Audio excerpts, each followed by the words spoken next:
கர்த்தருக்குள் பிரியமானவர்களே, கர்த்தருக்கு ஸ்தோத்திரம். இந்த நாளில் கூட தேவனுடைய வார்த்தை சங்கீத புஸ்தகம் 27ஆம் அதிகாரம் 9வது வசனத்தை வாசிக்கிறேன். உமது முகத்தை எனக்கு மறையாதேயும், நீர் கோபத்துடன் உமது அடியானை விலக்கி போடாதேயும், நீரே எனக்கு சகாயர்.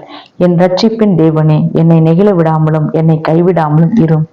இன்றைக்கு சங்கீதக்காரன் தாவீது தேவ சமூகத்துல ஒரு விண்ணப்பம் செய்கிறார். என்ன செய்கிறார் பாருங்க. உமது முகத்தை எனக்கு மறைக்காதீங்க.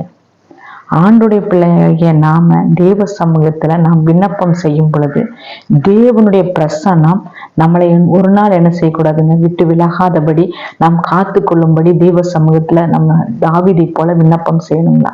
பரிசுத்த ஆவியானவர் இன்றைக்கு உங்களோடு கூட பேசுகிற வார்த்தை, ஆண்டவரோடு நாம் பேசுகிற ஒவ்வொரு காரியத்தையும் நாம் சொல்லுகிற பொழுது, தகப்பனே உம்முடைய முகத்தை எனக்கு மறைக்காதீங்க, நீர் கோபத்துடன் உமது அடியானை விலக்கி போடாதீங்க, உங்க கோபம் என் மேல் எப்பவுமே வரக்கூடாது. அடுத்தது சொல்றார், நீரே எனக்கு சகாயர். என் ரட்சிப்பின் தேவனே, என்னை நெகிழ விடாமலும் என்னை கைவிடாமலும் இரும். இன்றைக்கு கைவிடாமல் இரும் என்று சங்கீதக்காரன் தாவீது தேவ சமூகத்துல அறிக்கை செய்கிறார். எந்த சூழ்நிலை வந்தாலும், எந்த காரியங்கள் வந்தாலும் தேவனாகிய கட்டடத்துல நாம் அவரை கைவிடாதபடி இறுக பற்றி கொள்ளணும். அவர் சொல்றார், பரிசுத்தவான்களை ஒரு நாள் கைவிட மாட்டார். அவர் முதிர் வயதிலும் நம்மளை என்ன செய்வாருங்க, ஏந்துவாரா, தாங்குவார். அவர் ஒரு நாள் கைவிட மாட்டாராம். தேவனை தேடுகிற பிள்ளைகளை ஒரு நாள் அவர் சொல்றார் கைவிடுவதில்லை என்கிறார்.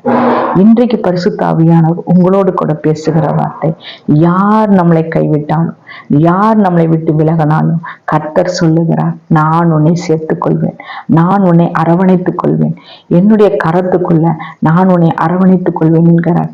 10வது வசனம் பாருங்க, என் தகப்பனும் என் தாயும் என்னை கைவிட்டாலும் கர்த்தர் என்னை சேர்த்துக் கொள்ளுவார். ஆவியானவருடைய சமூகத்துல சங்கீதக்காரன் தாவீது உருக்கமாய் சொல்லுகிறார், தகப்பனும் தாயும் கைவிட்டாலும் கர்த்தர் என்னை சேர்த்துக் கொள்வார். மாம்சமான உறவுகள் நம்மளை கைவிட்டாலும், மாம்சமான நம்மளோடு பேசி இணைந்து இருக்கிற பிள்ளைகள் நம்மளை கைவிட்டாலும், வானத்தையும் பூமியும் படைத்த சொர்வவல்ல அவர் சொல்லுகிறார், நான் உன்னை சேர்த்துக் கொள்வேன்.